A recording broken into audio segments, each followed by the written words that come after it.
साथियों नमस्कार। अभी कल की कक्षा में इसके पहले वाली क्लास में हमने विकास को प्रभावित करने वाले कारकों के अंतर्गत हमने वंशानुक्रम पे चर्चा किया था, जिसमें हमने वंशानुक्रम की कुछ परिभाषाएं और वंशानुक्रम की कुछ विशेषताएं हमने आपको बताया था। आज हम बहुत ही महत्वपूर्ण बिंदु है, जो टॉपिक है वो है वंशानुक्रम के नियम या सिद्धांत। बहुत ही महत्वपूर्ण ये प्रकरण है, ये टॉपिक है जिसपे क्वेश्चन जो है पूछे जाते हैं परीक्षाओं में, अनेक राज्यों में, और टीचिंग से संबंधित जो भी एग्जाम्स कंडक्ट होते हैं। बड़ा ही कॉमन टॉपिक है ये CDP का, चाइल्ड डेवलपमेंट का।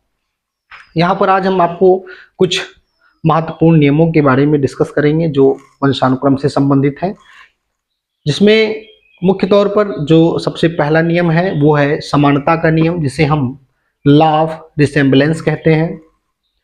दूसरा जो नियम है आपको दिख रहा है विभिन्नता का नियम, लॉ ऑफ वेरिएशन है। तीसरा जो नियम है प्रत्यागमन का नियम है, लॉ ऑफ रिग्रेशन है। चौथा जो नियम है वंशानुक्रम का वो है जीव सांख्यिकीय नियम, लॉ ऑफ बायोमेट्री है। पांचवा जो नियम है वो अर्जित गुणों के संक्रमण का नियम, law of transmission of acquired traits है। छठा जो नियम है अर्जित गुणों के असंक्रमण का नियम, नॉन ट्रांसमिशन का नियम है ये लॉ। और जो सातवां नियम है मेंडल का नियम है, मेंडल्स लॉ। आठवां जो नियम है कंटिन्यूटी ऑफ जर्म प्लाज्म। इस प्रकार से आपको 8 नियम जो कि वंशानुक्रम के नियम या सिद्धांत कहलाते हैं आपको दिख रहे होंगे बोर्ड पर। आज हम 1 बाय 1 बहुत संक्षेप में इन सभी नियमों के बारे में जानेंगे। इसके कुछ उदाहरण, कुछ एग्जाम्पल्स देखेंगे, जिससे हमें आसानी से नियम समझ में आ जाएं। मित्रों, यहाँ पर जो पहला नियम है वो है समानता का नियम, लॉ ऑफ रिसेम्बलेंस। कहने का मतलब, अभी आप इसके पहले वाली क्लास में आपने देखा कि कैसे जो है एक बालक का विकास, एक मानव का विकास वातावरण और वंशानुक्रम से प्रभावित होता है। दोनों के संयोग से एक बालक का विकास संभव होता है।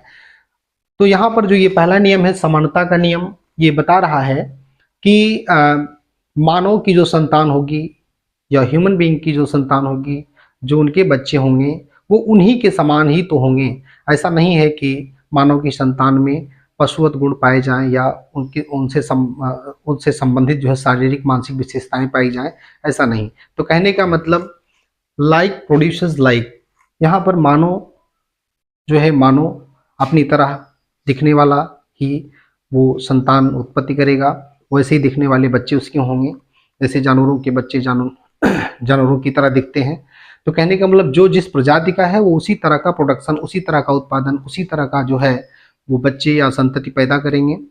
तो ये इसको देखने से ही पता चल रहा है, इसके शब्द से ही, समानता का नियम, लॉ ऑफ रिसेम्बलेंस, यानी मानव के जो बच्चे होंगे मानव की तरह से होंगे, जैसे मानव की शारीरिक और मानसिक जो विशेषताएं होती हैं उनको वो ग्रहण करते हैं।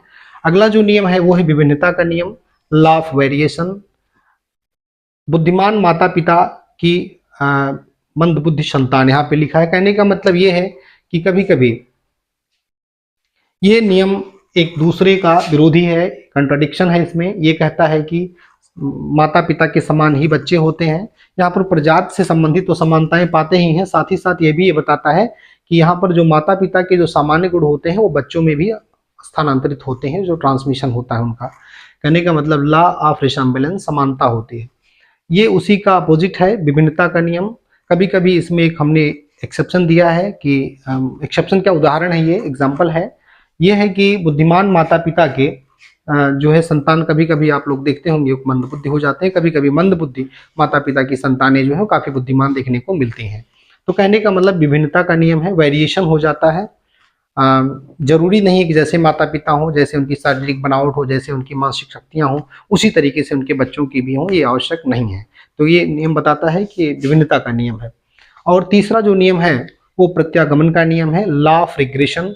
विशिष्ट गुणों के स्थान पर बच्चे सामान्य गुणों को ही ग्रहण करते हैं।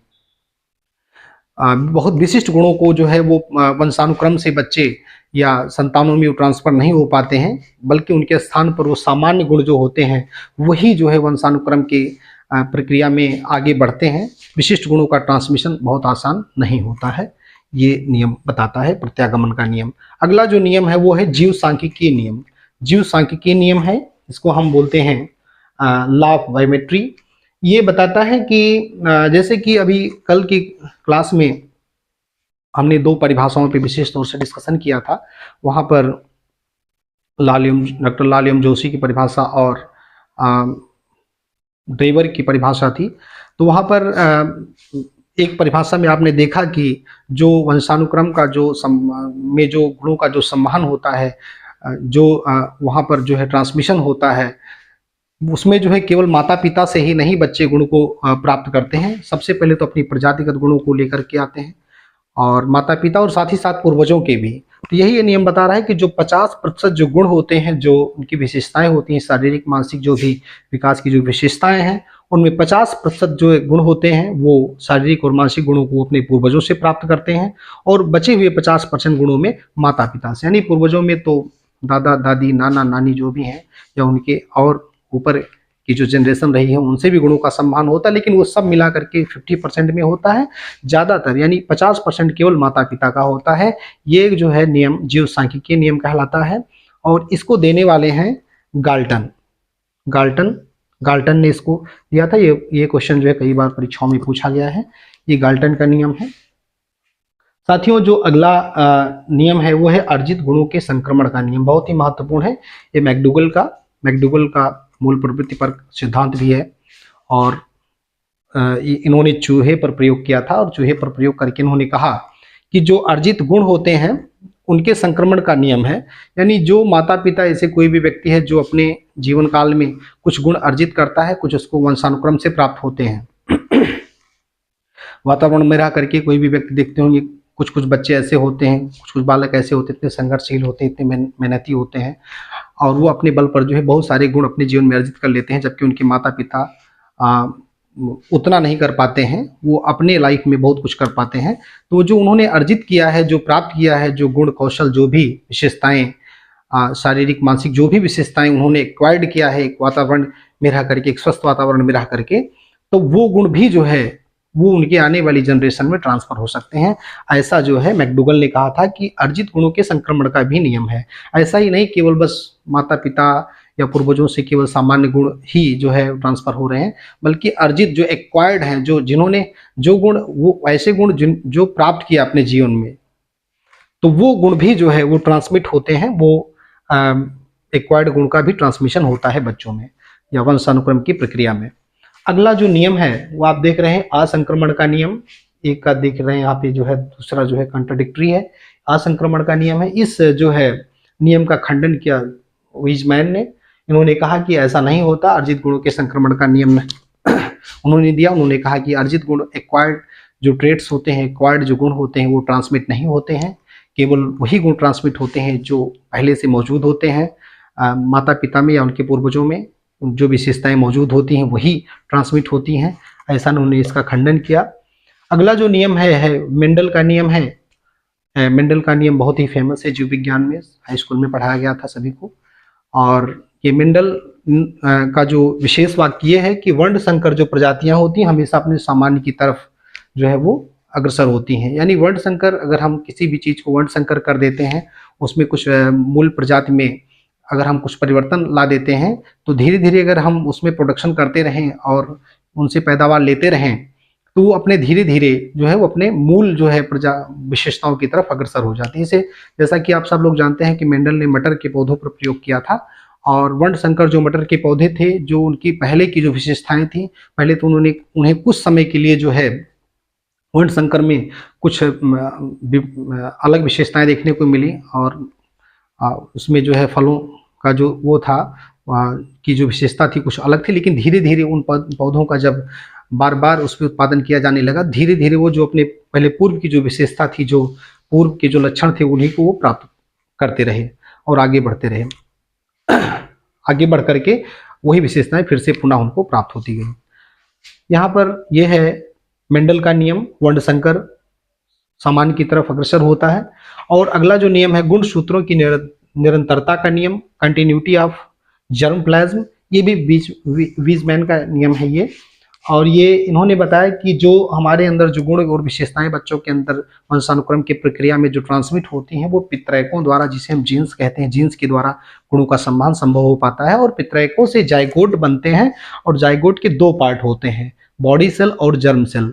तो यहाँ पर बॉडी सेल से जो बालक का निर्माण होता है और जर्म सेल जो उसके अंदर मौजूद होते हैं वो कभी नष्ट नहीं होते हैं। अगर फिर से जो उनकी ऑफस्प्रिंग होती हैं बॉडी सेल से, तो बॉडी सेल नष्ट हो जाते हैं, लेकिन जो जर्म सेल होते हैं नष्ट नहीं होते हैं, जीन जिसे कहते हैं। और जीन के माध्यम से जो है वो माता पिता हैं तो उनके बच्चों में ऑफस्प्रिंग में उनके गुणों का संवहन संभव होता है। कहने का मतलब पितृकों से जीन से जाइगोट का निर्माण होता है। जाइगोट दो प्रकार के होते हैं, जाइगोट में 2 टाइप्स के सेल्स होते हैं, बॉडी सेल और जर्म सेल। जहाँ पर जर्म बॉडी सेल तो नष्ट हो जाते हैं, लेकिन जर्म सेल जो होते हैं वो संतानों में संवहन उनका होता है, उनका ट्रांसमिशन होता है। तो इस प्रकार से ये आपने 8 नियम देखा जो कि वंशानुक्रम के नियम या सिद्धांत हैं, और इस पे हमने थोड़ा थोड़ा डिस्कशन किया, संक्षिप्त में चर्चा किया। आप इनको याद रख सकते हैं और ये आपके परीक्षाओं में इससे संबंधित क्वेश्चंस पूछे जाएंगे, जिससे आपको आसानी होगी और आपके प्रश्न जो है काफ़ी हद तक जो है सही हो पाएंगे। बहुत बहुत धन्यवाद।